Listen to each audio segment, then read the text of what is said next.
NMTV में आपका स्वागत है।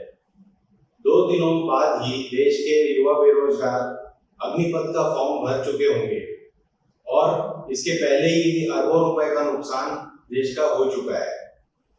अब इस अग्निपथ स्कीम के क्या फायदे नुकसान हैं, यह मैं आपको बिना कमेंट्री के सरल भाषा में समझाता हूँ। पहले इसके नफे समझिए, इनके फायदे समझिए। पहला फायदा तो यह है कि देश के 10 लाख बेरोजगारों को 50,000 हर साल, 10 लाख बेरोजगारों को अगले 10-5 सालों में नौकरी मिल जाएगी। टेम्पररी ही सही, लेकिन नौकरी मिलेगी। दूसरा, हर भर्ती को 4 साल में करीब 20 लाख रुपए का सैलरी मिलेगी और जब वो वहां से विदा होगा तो उसे करीब 10 लाख रुपए की जमा पूंजी हासिल होगी। तीसरा, देश की युवा एनर्जी को सही तरीके से चैनलाइज करने की उम्मीद गवर्नमेंट को है। चौथा, जब यह युवा 4-5 साल की ट्रेनिंग के बाद बाहर आएंगे तो इनके लिए और भी रास्ते खुले होंगे और भी रोजगार और पढ़ाई के रास्ते खुले होंगे। पांचवा, जब भी सेना को मुसीबत में जरूरत पड़ेगी तो उनके पास ट्रेन्ड स्टाफ उपलब्ध होगा, जैसे कि इजराइल में होता है। अब इसके नुकसान समझिए। यह एक बहुत ही टेम्पररी जॉब होगा जो सिर्फ 4 साल के लिए आपको आर्मी का अनुभव प्रदान करेगा और नाम कटा सिपाही जो होता है वो बाहर सोसाइटी में आकर उसकी बहुत ज्यादा इज्जत नहीं होती है, जैसे कि एक रिटायर्ड तहसीलदार की। दूसरा, आप अगर आर्मी की ट्रेनिंग लेते हैं और 4 साल के बाद बाहर आते हैं तो शायद सिर्फ सिक्योरिटी स्टाफ में शामिल होने के ही काबिल होते हैं, इसलिए आपको सिविल सोसाइटी में बड़ी गेटेड कॉलोनीज और इंडस्ट्रीज के स्टाफ में ही जगह मिल पाएगी। तीसरा, सबको लग रहा है कि यह RSS को एक ट्रेन वॉलंटियर्स देने की कोई स्कीम है। चौथा, अभी तक 2018 से लेकर अभी तक जो रेगुलर कमीशनिंग होती है सिपाहियों की वह भी नहीं हो पाई है, तो इसके होने के चांसेस और इसके सक्सेसफुल होने के चांसेस लोगों को कम लग रहे हैं। अब और एक बात समझिए, हमारे देश में सेना में भर्ती होने का चाव किसे होता है? यह देखा गया है कि यह छत्तीसगढ़ और गुजरात और इस तरह के जगहों से कम लोग सेना में जाना चाहते हैं। कहाँ से ज्यादा जाते हैं? पहाड़ी इलाकों जैसे उत्तराखंड, हिमाचल, दार्जिलिंग, और मैदानी इलाके जैसे ग्वालियर, मुरैना, भिंड, राजस्थान, तमिलनाडु वगैरह से ज्यादा लोग आर्मी में जाना पसंद करते हैं। अब हमें ये देखना है कि जो रेजिमेंट्स में भर्ती होते हैं सिपाही, वो 35 की उम्र में रिटायर हो जाते हैं। तो इन इलाकों में जो रिटायर्ड सिपाही हैं, जो 35 की उम्र में रिटायर होकर आए थे, वो आजकल क्या कर रहे हैं और उनके हालात क्या हैं?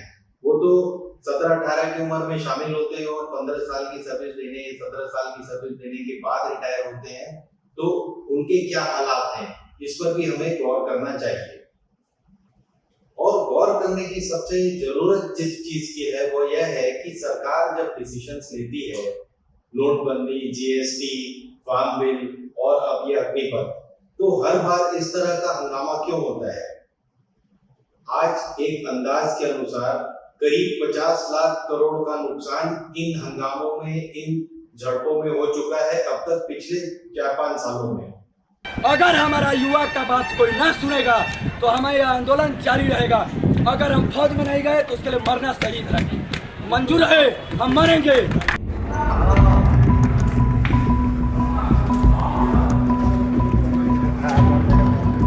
सूर्या ट्रेन में आग लग गया है।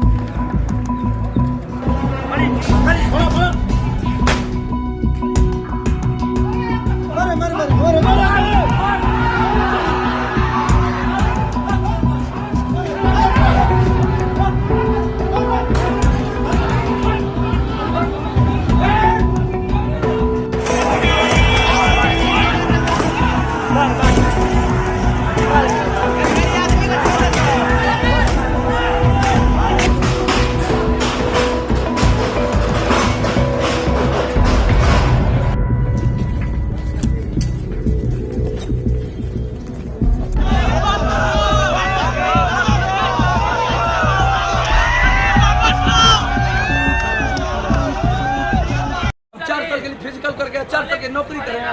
21,000 सैलरी पे आप ही जॉब कराते हैं। आपका 2 लाख रुपया सैलरी मिल रहा है, 3 लाख रुपया एगो मंत्री को, उनका पेंशन काटिए, उनका पैसा काटिए। जिस देश का सेना सुरक्षित नहीं है, जिस देश का युवा सुरक्षित नहीं, वो देश क्या भाड़ में जाएगा? ये लोग तो ऑलरेडी पहले के सब हुए ऊपर। इनको क्या पता कि मेहनत क्या होता है। मेहनत देखना है तो सुबह गांव के फील्ड में जाइए, वहाँ समझ में आएगा कि युवा कैसे मेहनत करता है। एगो मिडिल क्लास के माँ बाप कितने उम्मीद लेके एक बच्चे को पढ़ा के फौज में कितना मेहनत से भेजते हैं, अपना खून पसीने का कमाई लगा के वो लोग फौज में भेजने का सपना देखते हैं। इन लोग का जो मर्जी वो कानून बना देगा, देश किसी के बाप का नहीं है। जितना अधिकार इन मोदी का है, जोगी का जिसका भी है, उससे अधिकार बामे है और हम इस देश के हैं। अगर हमारा युवा का बात कोई ना सुनेगा तो हमारा यह आंदोलन जारी रहेगा। अगर हम फौज में नहीं गए तो उसके लिए मरना शहीद है। मंजूर है, हम मरेंगे, कबूल है।